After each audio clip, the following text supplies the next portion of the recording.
Guys, പെപ്പിന് rest വേണ്ട സമയമായി എന്നുള്ളതാണ് എൻ്റെ ഒരു ഒപ്പീനിയൻ കേട്ടോ. അതുപോലെ തന്നെ FC ഗോവയ്ക്കെതിരെയുള്ള മത്സരം ഞാൻ എപ്പോഴും പറയാറുള്ളത് TG പുരുഷോത്തമനെയും തോമാച്ചനെയും എനിക്കൊരു വിശ്വാസം ഉണ്ടെന്നുള്ളതാണ്. പക്ഷേ എന്തൊക്കെ പറഞ്ഞാലും സീസൺ അവസാനിച്ചൂടെ, അതാണ് അതിൻ്റെ ഒരു വലിയ സത്യം. അങ്ങനെ ഒരുപാട് കാര്യങ്ങൾ സംസാരിക്കാനായിട്ടുണ്ട്. പക്ഷെ അതിനൊക്കെ മുമ്പായിട്ട് ഇത് AT സ്പോർട്സ് ക്ലബ്ബ് എന്ന് പറയുന്ന എൻ്റെ പുതിയ സ്പോർട്സ് ഡെഡിക്കേറ്റഡ് ആയിട്ടുള്ള ചാനലാണ്. സോ കംപ്ലീറ്റ് ആയിട്ടും ഇതിൽ സ്പോർട്സ് റിലേറ്റഡ് ആയിട്ടുള്ള ഒരുപാട് കാര്യങ്ങളായിരിക്കും നമ്മൾ സംസാരിക്കുന്നുണ്ടാവുക. സോ സ്പോർട്സ് ഇഷ്ടമുള്ളവർ എന്തായാലും ഈ ചാനൽ സബ്സ്ക്രൈബ് ചെയ്യണ കാര്യം ഒന്ന് പരിഗണനയിൽ വെക്കണം എന്ന് ഓർമ്മിപ്പിച്ചുകൊണ്ട് welcome to sports club of Andappan talkies.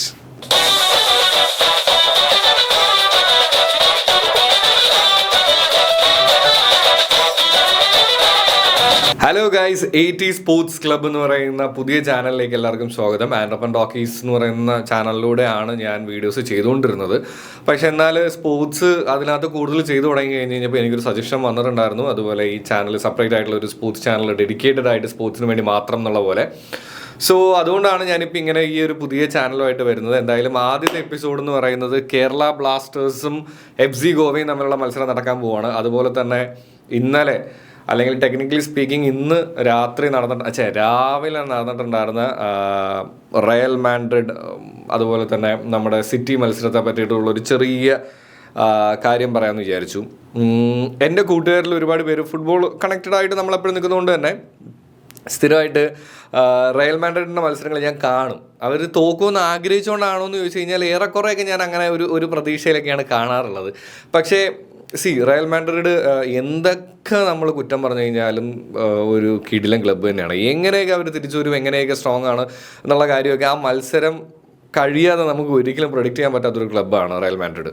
അപ്പോൾ ഇന്നലത്തെ മത്സരത്തിൽ എനിക്ക് പേഴ്സണലി തോന്നിയൊരു കാര്യം എന്താണെന്ന് വെച്ച് കഴിഞ്ഞാൽ പെപ്പും അതുപോലെ തന്നെ മാഞ്ചസ്റ്റർ സിറ്റിയും നല്ല കഷ്ടകാലത്തിലൂടെ പൊയ്ക്കൊണ്ടിരിക്കുന്ന സമയമാണ്. എന്ന് വെച്ച് കഴിഞ്ഞാൽ അവർ തൊടുന്നതും പിടിക്കുന്നതും ഒക്കെ ആയിട്ടുള്ളതെല്ലാം പ്രശ്നമാണ്. കാരണം ഇന്നലത്തെ റയൽ മാഡ്രിഡ് ഭയങ്കര കഷ്ടപ്പെട്ട് 3 ഗോൾ സ്കോർ ചെയ്ത് ജയിച്ചതായിട്ടൊന്നും ടു ബി ഓണസ്റ്റ് എനിക്ക് ഫീൽ ചെയ്തില്ല. കാര്യം എന്താണെന്ന് വെച്ച് കഴിഞ്ഞാൽ എന്ത് ശോകം ഡിഫെൻസീവ് എറേഴ്സിലൂടെയാണ് ഗോൾ. ഡിഫെൻസീവ് എറർ മാത്രമല്ല, എംബാപ്പെ കൃത്യമായിട്ട് ആ സംഭവങ്ങളെല്ലാം യൂസ് ചെയ്തു, 3 ഗോൾ അടിച്ചു. ആദ്യ റയൽ മാഡ്രിഡ് UCL ഹാട്രിക് അടിച്ചു, അത് സിറ്റിക്കെതിരെ എന്നുള്ളതെല്ലാം അവിടെ കിടക്കുന്നുണ്ട്. പക്ഷെ എന്നാലും ഞാൻ പറഞ്ഞത് സിറ്റിയുടെ മൊത്തത്തിലൊരു അവസ്ഥ ശോകമായതുകൊണ്ട് റയൽ മാഡ്രിഡിന് കുറച്ചും കൂടി ഈസി ആയതുപോലെയാണ് പേഴ്സണലി എനിക്ക് തോന്നിയത്. പക്ഷെ അതൊന്നും ഒരിക്കലും റയൽ മാഡ്രിഡ് എന്ന് പറയുന്ന ഒരു ക്ലബിനെ ചുരുക്കി കാണാനായിട്ടോ അല്ലെങ്കിൽ എടുക്കാനായിട്ടോ നമുക്ക് പറ്റില്ല. ഇനി നേരെ അപ്പുറത്തേക്ക് ഞാൻ നേരത്തെ പറഞ്ഞതുപോലെ തന്നെ അതായത് അടുത്ത മത്സരം നമുക്കുള്ളത് ഈ പറയുന്ന പോലെ തന്നെ FC ഗോവയ്ക്കെതിരെയാണ്. FC ഗോവ എന്ന് പറയുന്നത് ഒരു സ്ട്രോങ് ടീം തന്നെയാണ്. ഈ സീസണിൽ 2ാമത്തെ പൊസിഷനിൽ നിൽക്കുന്ന ടീമാണ്. ആൻഡ് ഈ 2ാമത്തെ പൊസിഷൻ എന്നുള്ളത് മാത്രമല്ല കേട്ടോ, FC ഗോവയുടെ മണ്ണിൽ ഇതുവരെ നമുക്ക് ജയിക്കാൻ പറ്റിയിട്ടില്ല. അതായത് അവരുടെ ഹോം ഗ്രൗണ്ടിൽ നമുക്ക് ജയിക്കാൻ പറ്റിയിട്ടില്ല എന്നുള്ളത് ഒരു സാധനം അവിടെ ഇങ്ങനെ കിടക്കുന്നുണ്ട്. അതോടൊപ്പം തന്നെ ഇപ്പം നിലവിലെ FC ഗോവയുടെ കാര്യം എടുത്ത് നോക്കുകയാണെന്നുണ്ടെങ്കിൽ തൊട്ട് മുമ്പത്തെ നമ്മുടെ മത്സരം മോഹൻ ബഗാനുമായിട്ടായിരുന്നു അല്ലേ. അതൊരു ഡിഫെൻസീവ് ആയിട്ടുള്ള കളി അവർ കളിച്ചു. ജീസസിനെയും നമ്മുടെ കോറോയിനെയും അതുപോലെ തന്നെ പെപ്രേനെയും ലൂണേനെയും എല്ലാവരെയും പൂട്ടിയപ്പോൾ നമുക്കൊന്നും ചെയ്യാൻ പറ്റാത്ത ഒരു ബ്ലാസ്റ്റേഴ്സിനെയാണ് കാണാൻ പറ്റിയത്. അതിൻ്റെ മറ്റൊരു വേർഷൻ ഓഫ് മാച്ച് തന്നെ ആയിരിക്കും ഈ FC ഗോവയുമായിട്ടുള്ളതെന്നുള്ള കാര്യത്തിൽ ഒരു സംശയം വേണ്ട. കാര്യം എന്താണെന്ന് വെച്ച് കഴിഞ്ഞാൽ ഗോവയും എന്നെ സംബന്ധിച്ചിടത്തോളം ഒരു പടിയും കൂടെ മേളിലാണ് ഈ പറയുന്ന പോലെ തന്നെ മോഹൻ ബഗാനേക്കാളും ഡിഫെൻസീവ് ആയിട്ടുള്ള ഒരു സൈഡ് നോക്കുകയാണെന്നുണ്ടെങ്കിൽ എന്നുള്ളതാണ്. സന്ദേശ് ജിങ്കനാണെന്നുണ്ടെങ്കിൽ എൻ്റെ ഒരു ഊഹം ശരിയാണെന്നുണ്ടെങ്കിൽ എസ്പെഷ്യലി കേരള ബ്ലാസ്റ്റേഴ്സിനെതിരെ ആയതുകൊണ്ട് തന്നെ കുറച്ചും കൂടെ സ്ട്രോങ് ആയിട്ട് കളിക്കാനുള്ള chances are very very high. പിന്നെ പോരാത്തതിന് സീസണിൽ പ്ലേ ഓഫ് സാധ്യതകളെ പറ്റിയിട്ടൊക്കെ ഞാൻ ഒരുപാട് പറഞ്ഞിട്ടുണ്ടായിരുന്നു. പക്ഷേ ഞാനതെല്ലാം തിരുത്തുകയാണ് കേട്ടോ. ഞാൻ തിരുത്തി കഴിഞ്ഞ് കഴിഞ്ഞാലെങ്കിലും ഒരു മാറ്റം ഉണ്ടാവുകയാണെന്നുണ്ടെങ്കിൽ അങ്ങനെ ഒരു മാറ്റം ഉണ്ടാവട്ടെ എന്നുള്ളതാണ്. ഇനി ഞാൻ പറയണതാണ് ആ പ്രശ്നം എന്ന് അറിയില്ലല്ലോ. അപ്പോൾ എന്തായാലും അതിലൊരു കാര്യം എന്താണെന്ന് വെച്ച് കഴിഞ്ഞ് കഴിഞ്ഞാൽ നമ്മൾ പ്രതീക്ഷിക്കും ഈ ഒരു മാച്ച് എങ്ങനെയെങ്കിലും ഒരു പോയിൻ്റെങ്കിലും ഇട്ട് കഴിഞ്ഞ് കഴിഞ്ഞാൽ നമുക്ക് ടേബിളിൽ ഒരു ചേഞ്ച് കൊണ്ടുവരാനായിട്ട് പറ്റുമെന്ന് വിചാരിക്കുമ്പോഴൊക്കെ, അതായത് മറ്റ് ടീമുകളൊക്കെ എങ്ങനെയെങ്കിലുമൊക്കെ നമുക്ക് ഒരു ചാൻസസ് ഉണ്ടാക്കി തരുമ്പോഴൊക്കെ നമ്മളത് കൊണ്ടുപോയി കളയുന്നുണ്ട് എന്നുള്ളതൊരു ഭയങ്കര ശോകമായിട്ടുള്ളൊരു കാര്യം തന്നെയാണ് കേട്ടോ. ഈ കഴിഞ്ഞ മത്സരത്തിൽ TG പുരുഷോത്തമനും തോമാച്ചനെയും കുറിച്ച് ഞാൻ ഒരുപാട് അഭിമാനത്തോടെയും ഒരു വിശ്വാസത്തോടെയും പറഞ്ഞതാണ്. പക്ഷേ എനിക്ക് എസ്പെഷ്യലി സൂപ്പർ ജയൻസുമായിട്ടുള്ള മത്സരത്തിൽ എനിക്ക് തോന്നിയൊരു കാര്യം എന്താണെന്ന് വെച്ച് കഴിഞ്ഞാൽ നമുക്കൊരു പ്ലാൻ ഉണ്ടായിരുന്നു. പക്ഷേ ആ പ്ലാൻ വർക്കൗട്ട് ആവുന്നില്ല എന്ന് കാണുമ്പോൾ ചില സമയത്ത് ഫുട്ബോളിൽ എപ്പോഴും വേണ്ട ഒരു കാര്യം എന്താണെന്ന് വെച്ച് കഴിഞ്ഞാൽ നമുക്ക് സ്പോട്ടിൽ ഇംപ്രവൈസ് ചെയ്യാൻ പറ്റണം. പുതിയ പ്ലാൻ വരണം, അതിനനുസരിച്ച് എതിർ ടീം എങ്ങനെ കളിക്കുന്നു എന്ന് മനസ്സിലാക്കി കളിക്കാൻ പറ്റണം. അത് ഭയങ്കരമായിട്ട് ഇന്നലത്തെ, അതായത് നമ്മുടെ ലാസ്റ്റ് മത്സരം ഉണ്ടായിരുന്നു.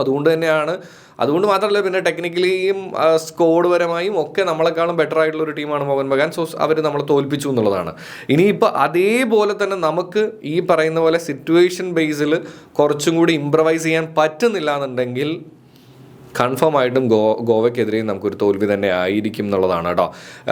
ആൻഡ് പലരും എൻ്റെ മുമ്പത്തെ ടോക്കീസ് പോഡ്കാസ്റ്റിൽ ഞാനിടുന്ന വീഡിയോസ് കണ്ടിട്ട് നോവ സെൽഫിഷ് ആണെന്ന് പറഞ്ഞതുകൊണ്ട് നോവ കളിക്കാൻ പാടില്ല എന്നോ, നോവ കേരളത്തിൻ്റെ പ്ലെയർ അല്ല എന്നോ, നോവ കേരളത്തിന് ഏറ്റവും വലിയ ശാപമാണെന്നൊന്നുമല്ല. ചില ക്രൂഷ്യൽ സിറ്റുവേഷൻസിൽ പോയിന്റ് നമുക്ക് കുറച്ചും കൂടെ കയ്യിലിരിക്കണം എന്നുണ്ടെങ്കിൽ നമ്മൾ ഗോൾ സ്കോർ ചെയ്യണം. ആ സമയത്ത് സെൽഫിഷ് ആയിക്കഴിഞ്ഞാൽ പ്രശ്നമാണ് എന്നുള്ളത് മാത്രമേ ഞാൻ ഉദ്ദേശിച്ചിട്ടുള്ളൂ. അപ്പോൾ അതുകൊണ്ട് തന്നെ അതിനെ അങ്ങനെ ഒരിക്കലും കൺസിഡർ ചെയ്യരുത്. നോവ എന്നും നമ്മുടെ പ്ലെയർ തന്നെയാണ്. നമ്മൾ ഭയങ്കര ആഗ്രഹിച്ച് നമ്മുടെ ടീമിലേക്ക് വന്നിട്ടുള്ളൊരു താരമാണ്. സോ അത് ആ ഒരു പോയിന്റ് എനിക്ക് ക്ലിയർ ചെയ്യണമെന്നുണ്ടായിരുന്നു. പിന്നെ ഈ പറയുന്നത് പോലെ തന്നെ ഗോവയ്ക്കെതിരെയും നമ്മുടെ മത്സരം ഒട്ടും സിമ്പിളായിരിക്കില്ല. ആൻഡ് ഹോർമിപ്പാമിന് കളിക്കാൻ പറ്റില്ല. സോ അതുകൊണ്ട് തന്നെ പിന്നെയും നമ്മുടെ നമ്മുടെ ഡിഫൻസ് എന്നെ സംബന്ധിച്ചിടത്തോളം ഈ സീസണിൽ ഭയങ്കര ശോകമാണ്. അപ്പോൾ അതിൻ്റെ ഇടയിൽ ഈ ഒരു സിറ്റുവേഷനും കൂടെ എങ്ങനെയായിരിക്കും എന്നുള്ളത് കണ്ട് തന്നെ അറിയണം. ആൻഡ് ഞാൻ പറഞ്ഞിട്ടുണ്ടായിരുന്നു, സത്യം പറഞ്ഞു കഴിഞ്ഞാൽ സൈനിങ്ങുകൾ എങ്ങനെ ഉണ്ടായിരുന്നു, അതായത് ജനുവരി ട്രാൻസ്ഫർ സൈനിങ്ങുകൾ എങ്ങനെ ഉണ്ടായിരുന്നു എന്ന് ചോദിച്ചു കഴിഞ്ഞാൽ, ടു ബി ഓണസ്റ്റ് സൈൻ ചെയ്യപ്പെട്ടിട്ടുള്ള പ്ലെയേഴ്സൊക്കെ നല്ല പ്ലെയേഴ്സ് തന്നെയാണ്. പക്ഷേ അവരെ എങ്ങനെ യൂസ് ചെയ്യുന്നു എന്നുള്ളതും ഒരു വലിയ കാര്യം തന്നെയാണല്ലോ. ഇത് തന്നെയാണ് എല്ലാ തവണയും പറ്റാറുള്ളത്. ഫാൻസിനെയും മറ്റുള്ള പ്രശ്നങ്ങളെയും എല്ലാം ഒന്ന് ശമിപ്പിക്കാനായിട്ട് സൈനിങ്ങുകൾ നടത്തുന്നു. പക്ഷേ അതിനെയൊന്നും ഒരു പ്രോപ്പറായിട്ടുള്ള പ്ലേസിങ്ങോ പ്രോപ്പറായിട്ടുള്ള റിസൾട്ട്സ് അതിൽ നിന്നോ നമുക്ക് കൺവേർട്ട് ചെയ്യാൻ പറ്റാത്തതാണ് നമ്മുടെ ക്ലബിൻ്റെ ശാപം.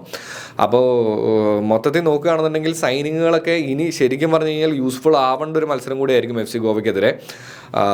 Let's wait and see. എൻ്റെ ഒരു ഊഹം ശരിയാണെന്നുണ്ടെങ്കിൽ കുറച്ചും കൂടെ TG പുരുഷോത്തമനും അതുപോലെ തന്നെ നമ്മുടെ ടീമിനും പ്ലേ ഓഫ് സാധ്യതകളെ മറന്നുകൊണ്ട് ഫ്രീ ആയിട്ട് കളിക്കാൻ പറ്റുന്നുണ്ടെങ്കിൽ, അതായത് ഇനിയിപ്പോൾ എന്തായാലും ഒന്നുമില്ല, എന്നാൽ പിന്നെ നമ്മുടെ ഉഷാറായിട്ടുള്ള കളി അങ്ങോട്ട് പുറത്തെടുക്കാം എന്ന് വിചാരിച്ച് കളിക്കുകയാണെന്നുണ്ടെങ്കിൽ കുറച്ചും കൂടെ റിസൾട്ട്സ് ഉണ്ടാവും. അതല്ലാതെ ഈ മത്സരം ജയിച്ചാലേ പറ്റുള്ളൂ, നമുക്ക് അങ്ങോട്ട് മുന്നോട്ട് പോകാനുള്ള കാര്യങ്ങൾ എന്നൊക്കെ പറഞ്ഞിരുന്നു കഴിഞ്ഞ് കഴിഞ്ഞാൽ ടെക്നിക്കലി സ്പീക്കിംഗ് ഇനിയുള്ള ചാൻസസ് ഒക്കെ ഭയങ്കര കുറവാണ്. മറ്റു ടീമുകളൊക്കെ കുറച്ചും കൂടെ നമ്മളെക്കാളും ചാൻസസ് ഹൈ ആയിട്ട് നിൽക്കുകയാണെന്നാണ് പേഴ്സണലി എനിക്ക് തോന്നിയിട്ടുള്ളത്. അതുകൊണ്ട് തന്നെ നമ്മൾ അതിൽ ഒരുപാട് ടെൻഷൻ അടിക്കേണ്ട. മത്സരത്തിൽ നല്ല അടിപൊളിയായിട്ട് കളിച്ച് ജയിക്കാനായിട്ടുള്ള ഒരു ആറ്റിറ്റ്യൂഡിൽ കളിക്കുകയാണെന്നുണ്ടെങ്കിൽ നമുക്കൊരു 3 പോയിന്റ് ഇരിക്കും. അത് പിന്നീടുള്ള മത്സരങ്ങളും കൂടെ സീസണും എല്ലാ ടീമുകളുടെ അവസ്ഥയും കൂടെയൊക്കെ വെച്ചിരുന്നിട്ട് നമുക്ക് നോക്കാം. എന്തായാലും സീസണിൽ ഇനി വലിയ പ്രതീക്ഷകളൊന്നും വേണ്ട എന്നുള്ളതാണ് എൻ്റെ ഒരു അഭിപ്രായം. എന്തായാലും നിങ്ങളുടെ അഭിപ്രായങ്ങളും താഴെ കമൻറ്റ് ചെയ്യുക. ആൻഡ് ഞാൻ പറഞ്ഞ പോലെ തന്നെ ഇത് പുതിയ ചാനലിലെ ഫസ്റ്റ് വീഡിയോ ആണ്. സോ അതുകൊണ്ട് തന്നെ നിങ്ങൾ മാക്സിമം ഒന്ന് സബ്സ്ക്രൈബ് ചെയ്ത് കൂടണം. ആ ചാനൽ എന്തോ വലിയ ലക്ഷങ്ങളോളം സബ്സ്ക്രൈബേഴ്സ് ഇരുന്നിട്ടല്ല കേട്ടോ ഞാൻ ഈ ചാനൽ തുടങ്ങുന്നത്. പക്ഷെ എന്നാലും ഈ ചാനൽ തുടങ്ങുന്നതിന് ഒരു റീസൺ എന്താണെന്ന് വെച്ച് കഴിഞ്ഞാൽ അതിൽ ഞാൻ ഇൻ്റർവ്യൂസും കൂടെ കൊണ്ടുപോകുന്നുണ്ട്, ടോക്സും കൂടെ കൊണ്ടുപോകുന്നുണ്ട്. അതിൻ്റെ ഇടയിൽ സ്പോർട്സും കൂടെ വേണ്ട എന്നുള്ളത് കൊണ്ടാണ്. സോ ഇതൊന്ന് സ്പോർട്സ് ഇഷ്ടമുള്ളവർ കാര്യമായിട്ടൊന്ന് സബ്സ്ക്രൈബ് ചെയ്ത് എന്നെ ഒന്ന് സഹായിക്കണം എന്ന് ഓർമ്മിപ്പിച്ചുകൊണ്ട് എല്ലാവർക്കും ചിൽ കുപ്പിച്ചിൽ.